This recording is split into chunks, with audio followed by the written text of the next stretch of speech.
sin reservas. Yo honraré a los que me honran. Primera de Samuel, capítulo 2, versículo 30.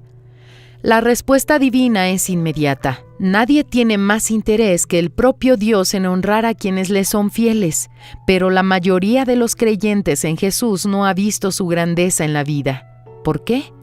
Los que me desprecian serán tenidos en poco. En 1 Samuel capítulo 2, versículo 30.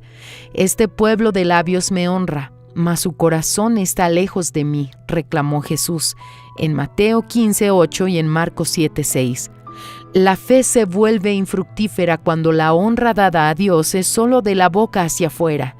Cuando hay obediencia a las costumbres religiosas, pero no hay obediencia a la palabra de Dios.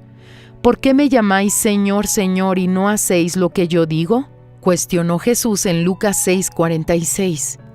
En compensación, para los que sacrifican seres queridos, familiares, parientes, amistades, el mundo y sobre todo la propia vida por el Señor Jesús, la promesa es que Él se mostrará todopoderoso, porque los ojos del Señor contemplan toda la tierra para mostrar su poder a favor de los que tienen corazón perfecto para con Él. Segunda de Crónicas, capítulo 16, verso 9. Él pasa sus ojos por toda la tierra buscando ardientemente una vida en la cual pueda mostrar su poder. No importa la situación por la cual usted está pasando hoy. Si su corazón es totalmente de Él, sin reservas, Él mostrará su poder en su vida. La respuesta divina es inmediata en la vida de quienes tienen el corazón totalmente de Él.